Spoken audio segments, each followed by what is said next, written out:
Hello everyone, happy April 2020. I wanted to do these transit videos.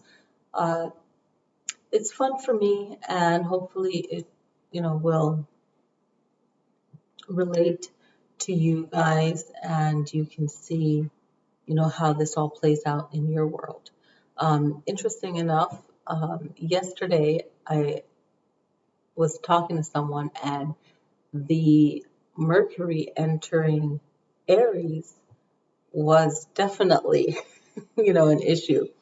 So I had some classes yesterday online, and I know it was a busy day, and I was like, I really want to get this one aspect done, even if I just do a video just on this one topic for the 11th. Well, anyway, today's the 12th, but you're getting the message and see how it played out for you yesterday and see what you can shift, hopefully, if you see it, tonight. So we're going to look into Mercury enters Aries on the 11th, the quarter moon on the 14th. How can you use that? What does that mean? Saturn quincunx, the true node or the north node on the 17th. I was like, pronounce that word, but that's it, okay? Sun enters Taurus on the 19th, and Chiron, quintile, Pluto, which I didn't see. People don't really talk about this a lot, and I forgot to grab the paper that I printed out. But that Chiron, quintile, Pluto happens a lot during 2020, and it happens next year and the next year before that. I believe it happened last year. So these are the aspects that I really don't pay attention to a lot. Some I do, but just diving deeper and really looking into it, right? But like the well-known planets like Mercury, the 7 popular planets, like we all should look at our Mercury, our Jupiter, our Saturn transit, and Venus, and of course the moon. So those are like the 5 ones that we really should pay attention to, and that can really help us in our daily life. Now let's look at Mercury enters Aries. Aries is a fire sign. Mercury is rules Virgo and Gemini, right? Now Mars is what rules Aries, but this Mercury in Aries on the 11th is going to be a big communication boost for Aries. So they might feel more talkative even the day before, even on the 10th, the 11th, and even on the 12th today. It's like it's still giving you the energy from the 11th, and your words hold a lot of power at this time. So you can hurt feelings, and you don't even have to be in Aries to experience this. This is something that I think people should understand too. There's a layer of like a ripple layer that, people can get little doses of it, especially if you have an Aries in your life and they're part of that communication triangle, then you'll feel it a little bit more, right? Words can make things worse. For some people that will experience that, more tempers will happen. Taking things too personally will happen on the 11th, right? So just try to avoid any kind of confrontation, or if someone's pushing your buttons, if you are a person that, jumps to conclusion a lot, have low self-esteem, then at this time it can make you make more mistakes, especially between the 10th and the 12th, okay? Now, the positive aspect, like I was saying before, for Mercury enter Aries is that you're more motivated, right?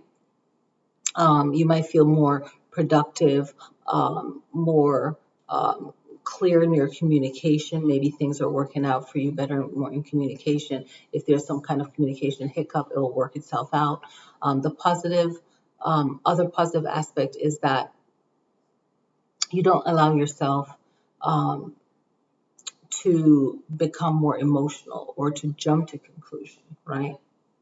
So you can actually, if you're actually in control of yourself and you're aware of it, you can actually see that and pull back, right? So that it doesn't make your relationship or that situation worse. So just deciding not to get involved, okay, in any kind of anyone else's feelings, really, you know. And you can allow yourself time to think before you actually say something, you know. And this is a great time to keep your mind active. So you might want to do some reading. You might want to watch a show. You know, do some kind of fun activity that's going to make you laugh and de-stress and so on. And it's, you know, it's Easter Sunday, so you know there's something to do in your own way, okay? And just get distracted by cooking, baking, researching, you know, the day, like just do something, you know. Now, on the 14th of April, there's going to be the quarter moon, and that's the last quarter moon, right? So this is, the quarter moon is after the full moon, because we just had that full moon, right, in Libra. And this was like, this is now a great time to take advantage of the waning moon phase, right? The waning moon phase is you getting rid of things that you don't need.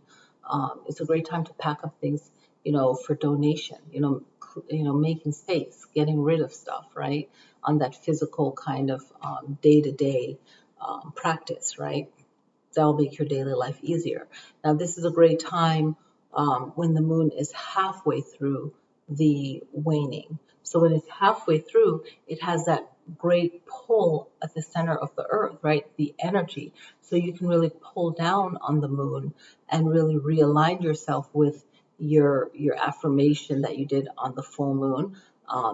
You can use that energy to really empower you to clear space, to get rid of things that you don't need, right? Because the full moon is a completion, but sometimes you can use the full moon to really pump yourself up or magnify something. So it's that half illuminated moon to actually take in that power, right? For the moon, right? And for your work. Now, this is all about pumping yourself up. You know, you can use it for the mind, right? Now you can pull on the core of the earth for that power. You can use it to remove any obstacles, letting go of any kind of uh,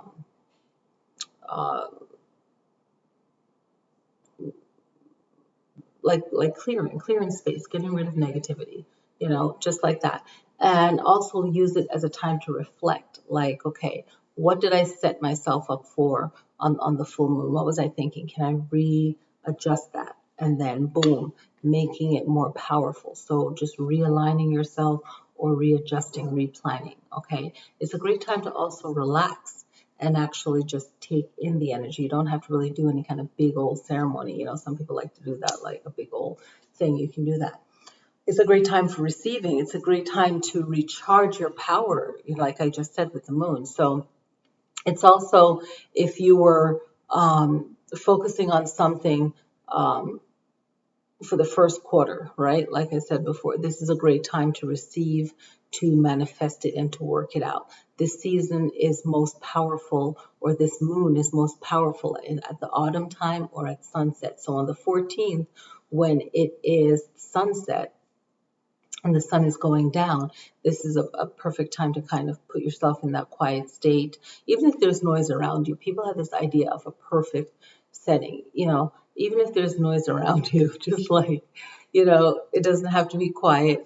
But it's a great time at sunset to realign yourself. The quarter moon, when the last quarter moon happens, say in the fall time, it's even more powerful then. Okay, it's, from my research, it says it's even more powerful for someone that's in their 30s and older.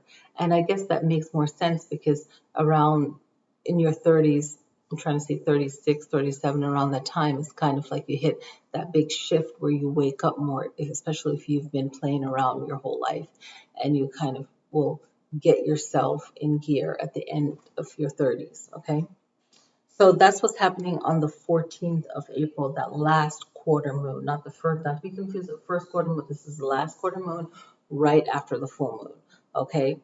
And it's waning, so the moon is furthest away from the earth, but because it's that quarter moon, it has a lot of power. It's halfway to the new moon, okay? So you can really use that energy. All right, so Saturn quincunx, the true node, and that's the north node, and that happens on the 17th of April. Now, this happens when these planets are 150 degrees of 5 zodiac signs. Okay, so it's so much details into it when you get into it. But this is the lunar north node. The north node and the south node is all based on the moon. So it's kind of like the north node is the head of the dragon, and the south node is the tail of the dragon. So the north node is about your life purpose, right? Your karmic direction in this life. This is for you. This date is a perfect date to really get realigned with yourself, your destiny, fulfilling your spiritual purpose, reaching for the dragon's head is one of the expression, which I thought was so cool, because you think about the head, you think of the mind, right? You think of the face. That's what you're facing, right? You're facing your face, you're facing someone else's face. But if you can use that thought of the dragon, that fire, right? The dragon in many spiritualities is viewed as the most powerful spiritual animal, if you will, right? That can fly. It has fire. It moves very quickly and swift like a snake. So it's very powerful and it's tapped into our energy. You think of the dragon, you think of your kundalini energy rising, right? It's that divine connection. So it's this life purpose. So what do you have to do in this life, and how has this life distracted you? We all have something going on in our lives. So this is a great time to realign yourself, right? We all have that fire within us. We all have the 12 zodiacs within us. Doesn't matter what zodiac sign you are, you can tap into it and really help yourself, okay? Feeling good about your own light, your own essence, your own chi, right? This is a great time to work on that. A person can feel that this aspect, right? The special thing about this aspect is it's Saturn. Saturn is like about restrictions, right? And it could represent a bossy person, or it could represent in the most confrontational way. There's a good way of Saturn, which is really going to help you get to your goal and keep you focused and keep things in order, so there's no chaos like we're dealing with now. But then on the negative side, it could be what's kind of a challenge, or what's kind of a lesson that's kind of in your way to your north node, right? This is your north node and this is the Saturn, right? So someone's going to feel left out. So it's going to ask you to tap into those feelings of feeling left out. Are you the person that's feeling left out? Is someone else feeling left out? And then that's causing conflict where it's blocking you from going in the direction that you want to go on for your life purpose. Is there some kind of friction there, right? So a person can feel left out at this point, right? And especially if you're in your 30s and above, you are in that zone of rethinking, okay? You're in that zone of thinking about your life purpose, all right? And what it is that you want to do with your life, okay? So this is a point where you're thinking, okay, where do I need to be, right? What am I doing, right?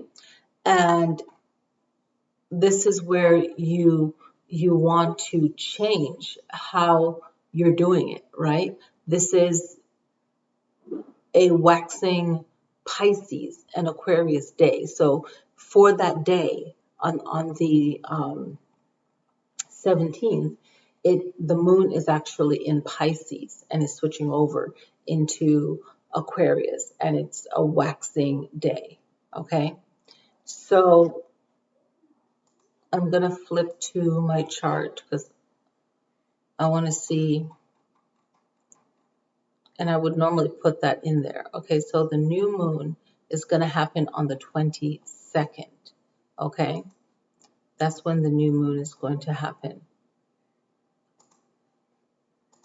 So I don't know why I put waxing in there, but if it's the 17th of April, then it's still waning.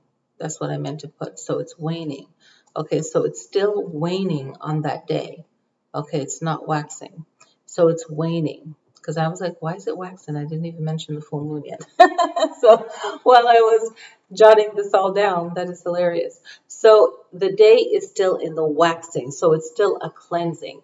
And I like to look at what the actual moon is for that day. So if it's in Pisces and you're going through this, you can really tap into your spiritual self. Okay, and it's going into Aquarius, which is an air sign. So from a water sign into from a water sign into an air sign, and people always think Aquarius is is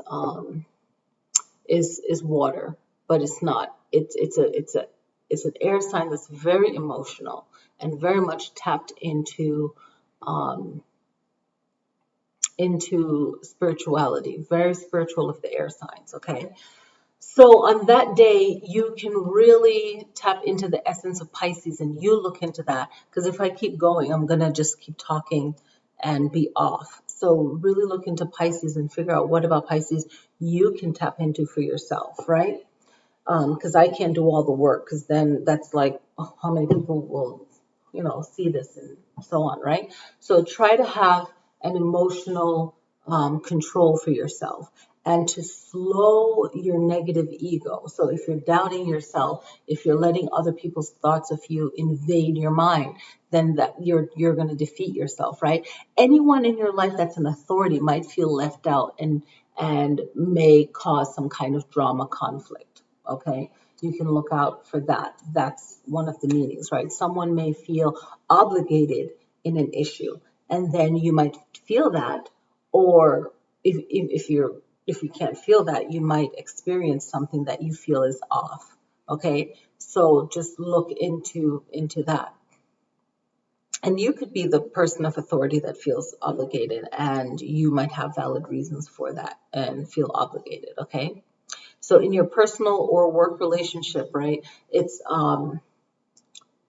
you want to look for a good partnership that will feel really good for you, okay, and redirect your journey, right, back in sync with what you want. So say like if you're in this relationship and you think it's great, right, and everything is going well, but then something shift along the way, or something's happening, but then it's not say being conniving, but it's more like redirecting, trying to help redirect that person so that they're really back in sync with what they said they wanted, and they still want it, right? But help guide them in a lighter way where it's not a conflict, okay, if that makes sense. So it can have that effect on a partnership where you might want it to end, but then you might realize this is not the right time for things to end. I have to wait until there's a better time for it to end, right?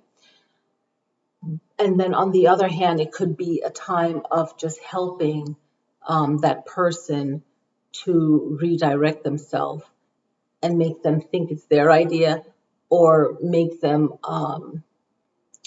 is the wrong term, but help guiding them back in sync with where they really want to be, if that makes sense. Okay, it's a gentle guiding them to where they need to be.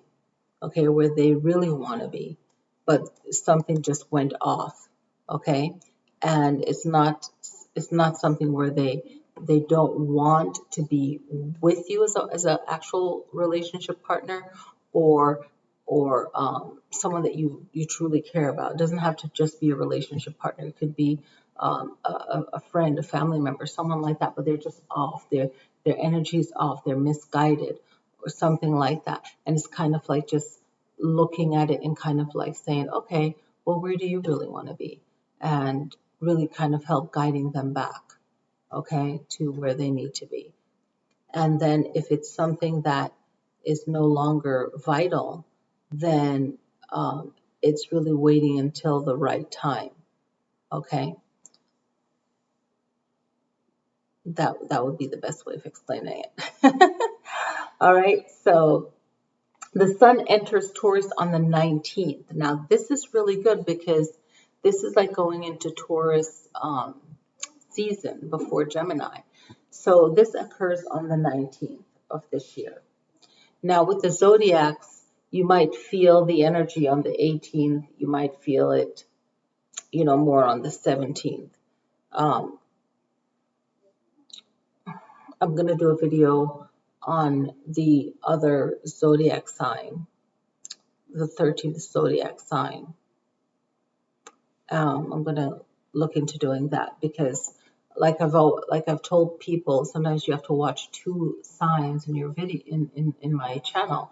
Like if you are a Taurus, you might watch an Aries, your north node, your birth sign, your moon sign, your rising sign, but also the sign that's right next to you if you're born on the cusp, or if you're not on the cusp but you're born 3 days into the sign or 3 days before the sign, you still have some energy from that sign that you're 3 days away from. Okay, so Sun enters Taurus on the 19th.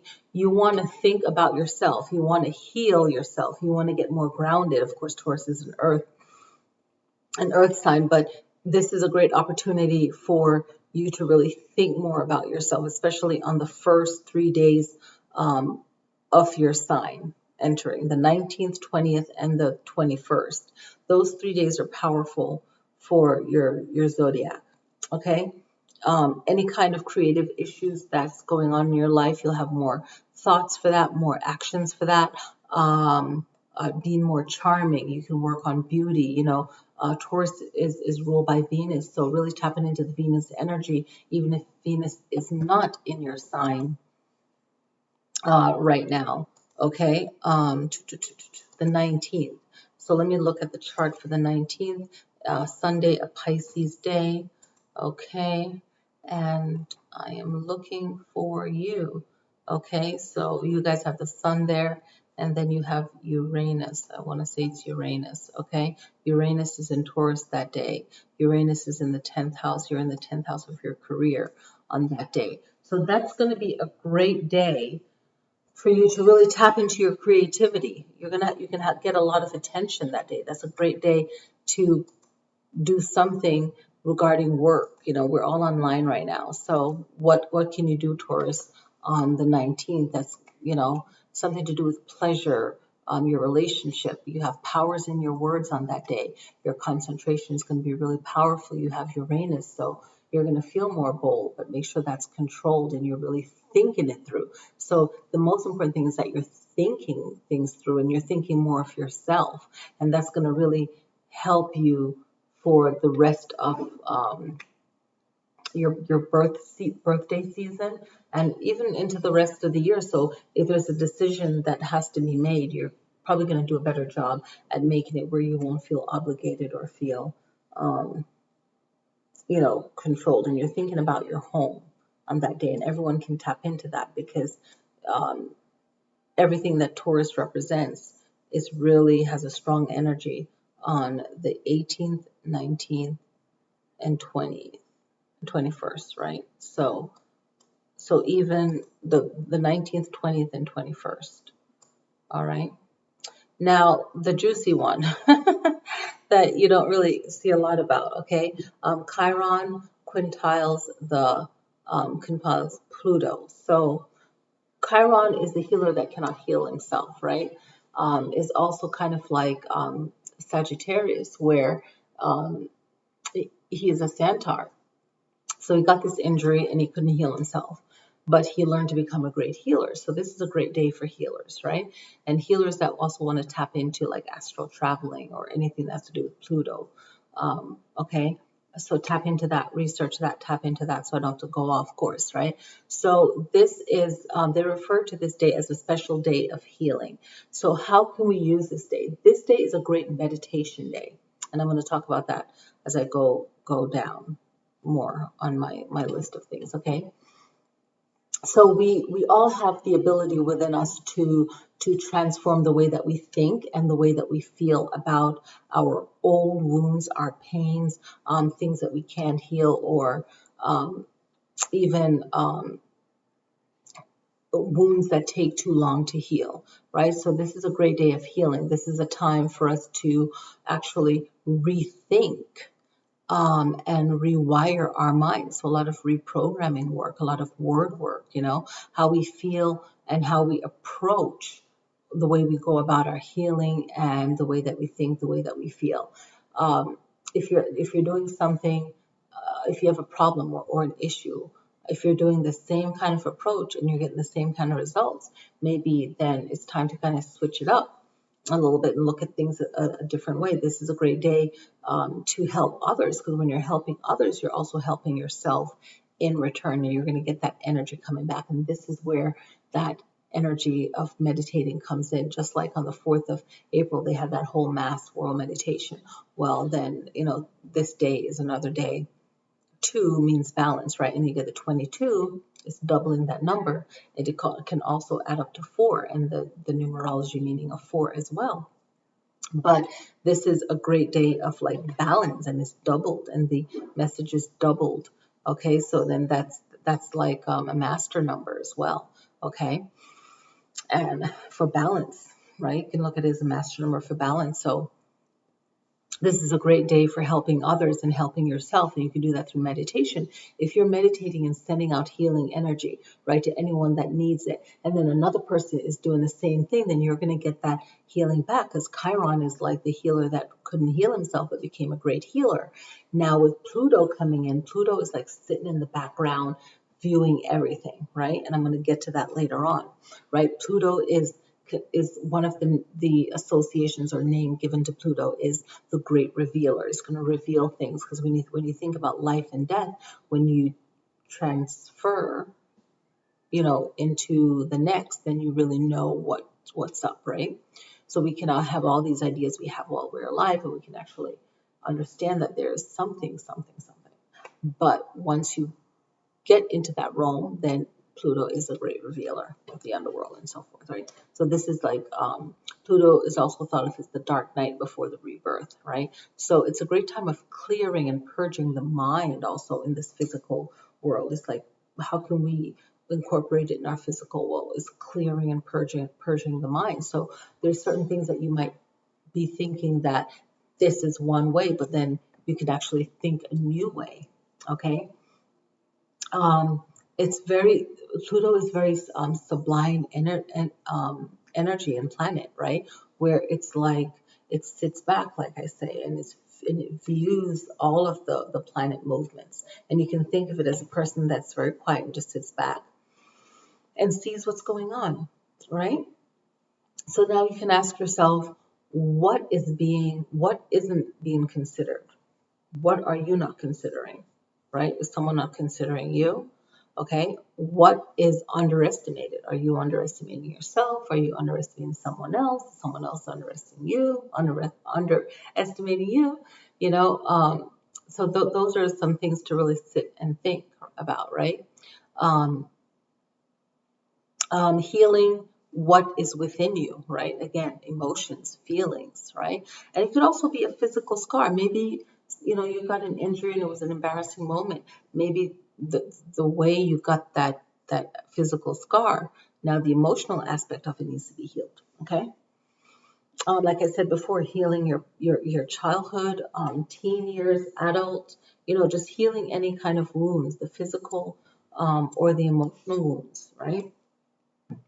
This can be like I said, this can be an emotional wound or a physical wound, because Chiron is known for its physical wounds, right? So that would be the one that we would want to heal, and the emotional ones, because the emotion from my work and what I do, it's like the emotion of it can be held in the body somewhere. We even learned this in massage school. So when you're massaging, right, a person might start crying because that tension in the body, yes, it's a strained muscle. Yes, it could be tissue. It could be physical injury. Yes, but there's an emotional aspect behind that. So what was going on in your life when you got that injury? How did it happen? What was happening before that injury? What happened during it? What happened after? So emotions can get tied up in that when you're loosening up that lactic acid and you're moving around the muscles and all that stuff, the layers, right? It can release emotions, right? And then you're like, oh, I feel better, right? Right now, no one can get massages, but because of, we're home quarantine, right? So basically, it's really working through the physical and emotional wounds, right? And you also want to heal your own self-doubt about yourself, okay? That's something to really think about and not like brush by. Healing that doubt about yourself, right? And if you were doing the work with Saturn, quincunx, the true node, your north node, right? Then that would really help leading up to this day. Now, another question that I was thinking about when I was looking into this is what does, okay, what does the quintile mean, right? The meaning of it, right? This is a good aspect. It's one that's not easily seen in the chart, not really talked about, but say like you're reading your chart and you realize, oh, I got some messed up stuff in here and I could actually do certain type of feng shui, or when I say feng shui, I'm using it in broad terms because different cultures have different things that you can wear or do or practice to help better realign yourself and help you in this life, right? So this is a good aspect, okay? I'm not going to go into the fifth harmony chart, but it's related to your fifth harmony chart. It's related to your fifth house, your talents, and your attributes, okay? So our talents and our attributes is something that is really important for us when we're dealing with healing and we're dealing with Pluto, Pluto energy, Pluto matters, right? So this can be really, really powerful. Now, the Pluto quintile Chiron, or vice versa, happens on the 22nd of the month of April. So I'm not sure if I did say it happened on the 22nd. So what I wanted to mention, your talents and attributes, right? So your talents and attributes would be, I'm going to click into Pluto. Your talents and attributes would be you actually sitting back and saying, okay, whatever my spiritual beliefs are, right? I'm really going to tap into the fact that I know I'm here, and Pluto is about rebirth and death and rebirth. And we're going through a lot of that right now. It also has to do with judgment, right? Pluto has to do with, destroying any kind of negativity, right? And bringing on healing and transformation, right? So we can look at this, and there's so much I want to say, but it's going to sound really deep and weird, but it's all good. Weird is good. But this is like a real time of healing self. And these days in April is really powerful because we're dealing with spring. We're dealing with life coming back to the earth. We're dealing with so many things that's happening in the quote unquote real world right now, with sickness and a lot of Pluto death and so on, right? So this day is a really powerful day of meditation, of self-healing, and maybe even meditating twice in that day, or energy work twice that day. In the morning, it can be for self, and then later on, I think that there's like a website that talks about spiritual healing for this day, and I'm trying to see. Let me see if I can. 22 April. There's some kind of talk about a healing meditation. I don't know if it's actually going to happen or not, but do your own, definitely do your own. One in the morning for yourself and one in the afternoon for sending out that energy into the world, right? So it's like a meditation for healing, right? And when you're doing these meditation, you can see yourself, and kind of like if you ever done an astral travel meditation where you go up out of the ceiling where you are into the clouds, up into the space, and actually see the earth and do that whole healing of like you're receiving it and you're sending it out and you're receiving it. The first one, like I said, you do in the mornings for self, and then the second one is just sending out healing to whoever needs it, and knowing that someone else is doing the same thing too. So things like that is very powerful, because it does make a big impact. It really did. The one on April 4th, a friend posted on Facebook, like, the energy, it really shifted. I'm gonna go try and find that right now.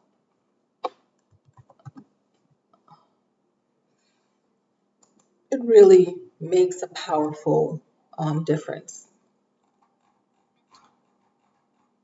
So think about what you want to do, and actually,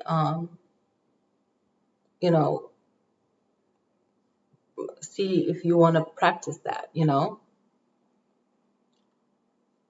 Schumann resonance, the Schumann resonance. I hope I'm saying that right.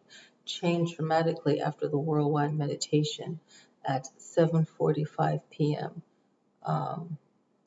Okay, so it says it's 76 is what it says on here. So it actually, like, there's a chart that I guess measures the planet changed, right?